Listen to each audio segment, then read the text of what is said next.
I thought it'd be appropriate to do this today on Independence Day when we've never been more dependent as a country in our entire lives. So I just want to show you how these guys, all these people, these leaders, can be brought down without firing a single shot, and it happened.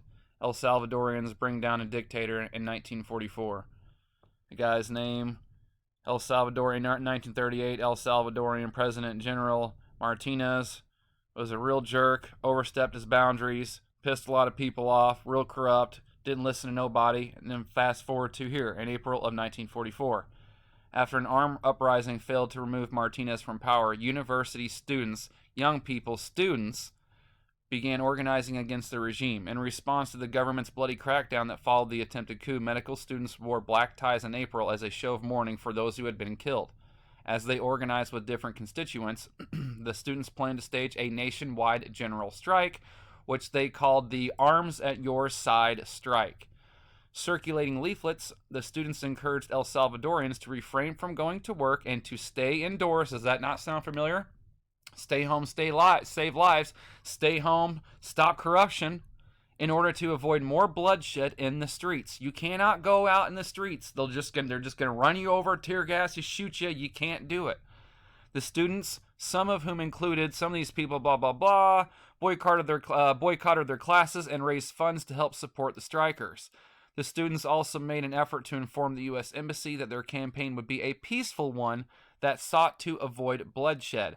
As the strike went into effect during the first week of May 1944, doctors, lawyers, dentists, teachers, pharmacists, engineers, shopkeepers, market women, laborers, technicians, theater employees, and bank, railroad, everybody worked together and enthusiastically participated. You see, everybody. They listed all that because that means that everybody worked together. Although police had tried to force people to go to work, strikers stayed at home or walked out on the... Could you imagine this? Could you imagine, police coming to your door and trying to drag you out? You go to work today. You go to work today, just like me. I go to work, you go to work. Can you imagine that? And that's what I'm saying would be so funny. That's how you stop all this. You just don't. You stay in your house. You don't buy anything for a few days. It only takes 5 days. If we all just stayed in our house, didn't vote, didn't buy anything, and just hung out, didn't go to work, these people would be out in the streets in 5 days on their knees groveling. That's all it takes. And that'd be so funny. Be like, hey, we're staying indoors, saving lives, just like you all told us to. As the country came to a standstill, government officials floundered. They knew how to defeat a violent revolt, but were uncertain how to respond to the student-led nonviolent campaign. The government ordered the student organizers to be arrested, but police only detained a few people caught with leaflets.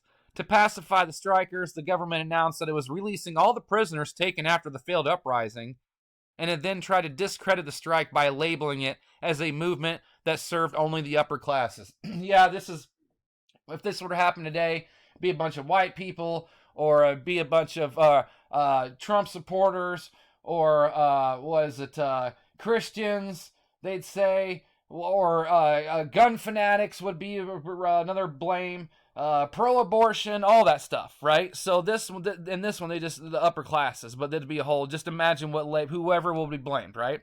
As they try to discredit. However, the strike's momentum continued to increase. Organizers met to create an organization that would speak and negotiate for the strikers, forming the National Reconstruction Committee on May 5th.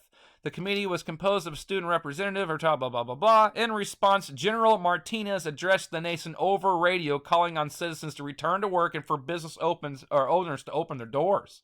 On May 6th, groups of men were reported as trying to force striking stores to open, and doctors received anonymous threats. This is where it gets good. In addition, a police officer opened fire on youths on 7th May, killing one of them, but then the tragedy brought even more people together, brought together a cross-section of El Salvadorians, and after the funeral, thousands demonstrated at the plaza located close to the National Assembly and government offices. On May 7th, with pressure mounting, many of the president's ministers resigned. And wouldn't you know it, later, the president passed to General Menendez, and the former President Martinez left the country was never seen again. How about that? Could you think about that? Just think about that for a minute. Think about never seeing Boris Johnson ever again. Think about never seeing Biden ever again. Think about never seeing Trump ever again. Excuse me. I don't want to hear this, people. All this money, all this inflation, the guy passed out stimulus checks, best buddies with Epstein, sat here, he's for the shot, he's for the lockdowns, all this stuff that would continue through Biden happened under him, and that guy, when this place was burning, was what, tweeting as this tweeting played us. I'm flustered. It's insane because this guy like gloated about it when it happened. Tweeting, right? Nothing could stop what's coming. Literally tweeting like a Nero, Rome, like playing his little fiddle as Rome burned, right? Like that was in like March. And everybody's like, trust the plan, because in November, all of these elections, he's gonna, So could you just imagine them being gone forever? You never seen these people. How good does that sound? Doesn't it sound fantastic?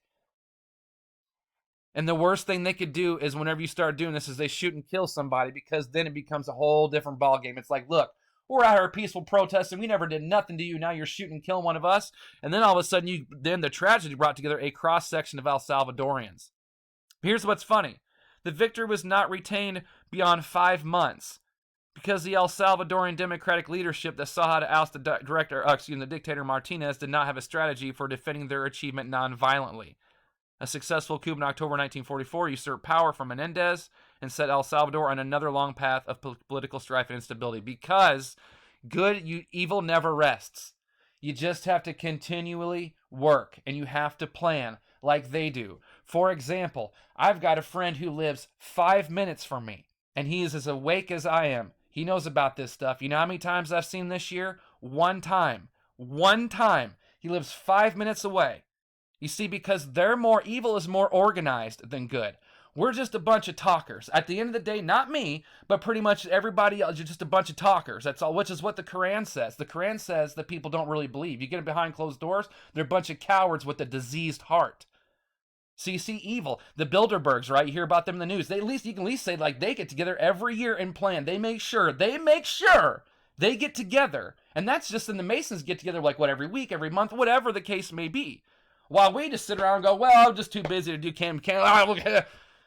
So that's how you have to continually organize and plan. I can do all this shit. I just can't do it on my own. So what have you done for love today? Because you have to do something. Evil thrives when good does nothing. And we're just not as diligent as evil, apparently, as a whole yet. We have that in us. It's just not been awakened. So just something to think about on this Independence Day, because I don't want to hear this shit can't be done. I don't want to hear it. It happened, a bunch of kids did it. They did it back in 44 without the internet, man. What is your excuse?